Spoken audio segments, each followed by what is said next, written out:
آغاز کر رہا ہوں میں اللہ کے نام سے، اور اس کے بعد مدحت خیر الانام سے۔ جماعت داہم کے عزیز طلباء و طالبات، السلام علیکم۔ جیسا کہ آپ جانتے ہیں، حصہ نظم کا مطالعہ جاری ہے، اور آج پھر ایک نظم ہے ہمارے سامنے، اونٹ کی شادی۔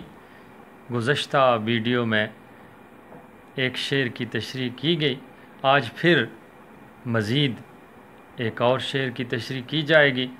تو ذرا شعر کا انتخاب کرتے ہیں، کتاب سے دیکھتے ہیں۔ طلباء و طالبات، یہ آپ کی نظم ہے جی، اونٹ کی شادی، اور ایک اور شعر کا انتخاب کرنا ہے۔ سیکنڈ لاسٹ دیکھتے ہیں۔ میاں شتر نئی گاڑی لیے سفر کو چلے، مجھے خوشی ہے کہ تم آ گئے پہاڑ تلے۔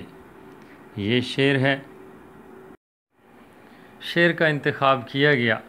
میاں شتر نئی گاڑی لیے سفر کو چلے، مجھے خوشی ہے کہ تم آ گئے پہاڑ تلے۔ حسب معمول آپ نے مارکر سے یہ شعر لکھنا ہے جی۔ پرچے میں اگر آ جاتا ہے تشریح کے لیے، مارکر سے پورا شعر لکھیے، اس کے بعد ذیلی سرخی لکھنی ہے تشریح کی۔ تشریح کی ذیلی سرخی لکھنے کے بعد جناب دلاور فگار، جو کہ اس نظم کے خالق ہیں، ان کے لیے تعریفی الفاظ بیان کیے جائیں گے کہ بہت عمدہ مزاحیہ شاعری لکھنے والے شاعر ہیں، اور مزاح لکھنا کوئی آسان کام نہیں ہے، بہت ہی مشکل کام ہے جو کہ یہ سر انجام دے رہے ہیں، اور معاشرے کے حوالے سے، معاشرتی رسم و رواج کے حوالے سے کافی گہرا مشاہدہ ہے دلاور فگار کا۔ اور طلباء و طالبات، یہ لکھنے کے بعد ہم نے تشریح کی ذیلی سرخی کے نیچے ہی، ساتھ ہی تشریح کے اندر ہی مفہوم لکھنا ہے کہ شاعر کہہ رہے ہیں کہ اونٹ کہ جس کی ابھی نئی شادی ہوئی ہے، اس نے نئی زندگی کا آغاز کیا ہے۔ اور دوسرے مصرعے میں ایک بہت ہی عمدہ محاورہ بہت ہی عمدگی سے استعمال کیا ہے، وہ محاورہ ہے، اب اونٹ آیا پہاڑ کے نیچے۔ تو اس کو بڑی عمدگی سے استعمال کیا ہے۔ پہلے مفہوم بتا دیا جائے کہ دوسرے مصرعے میں کہہ رہے ہیں کہ تم بہت اتراتے تھے، تمہیں اپنے آپ پہ، اپنی جسامت پہ بہت فخر تھا، غرور تھا، تو تمہاری بھی شادی ہو گئی ہے، اور تم بھی اب پہاڑ کے نیچے آ چکے ہو، تمہارے اوپر بھی اب بہت سا بوجھ آ چکا ہے۔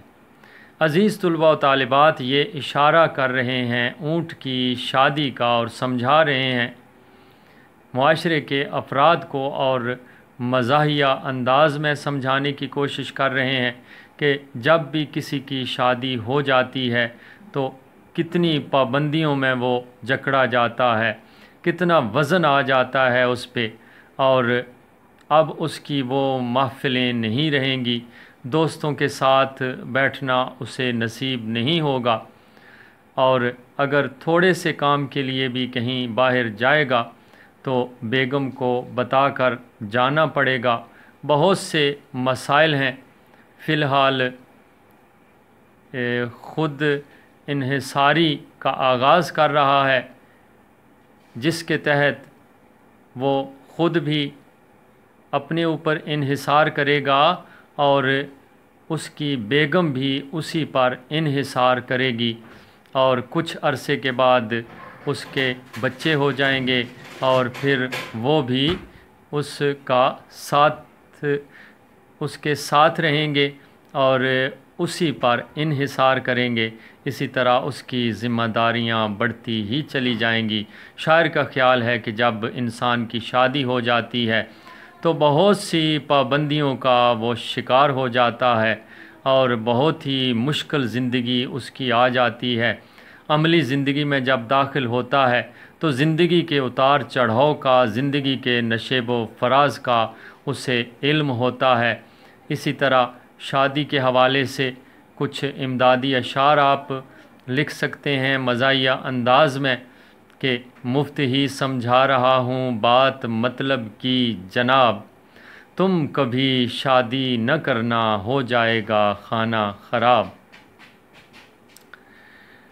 اور دوسرا شعر، عمر بھر صحرا نوردی کی مگر شادی نہ کی، کیس دیوانہ بھی تھا کتنا سمجھدار آدمی۔ تو عزیز طلباء و طالبات، امید ہے کہ آپ اچھی طرح سمجھ گئے ہوں گے کہ تشریح کس طرح لکھنی ہے اور تشریح کو کس طرح بڑھایا جا سکتا ہے۔ تشریح کو بڑھایا جا سکتا ہے شاعر کے تعارف سے، اس کے بعد شعر کا مفہوم بیان کرتے ہوئے، اور اس کے بعد تشریح میں حوالہ جات بیان کرتے ہوئے۔ تو اس کے ساتھ ہی آپ کا معلم ممتاز گوندل آپ سے اجازت چاہتا ہے۔ انشاءاللہ اگلی رہنمائی میں پھر حاضر ہوں گے، تب تک کے لیے اللہ نگہبان۔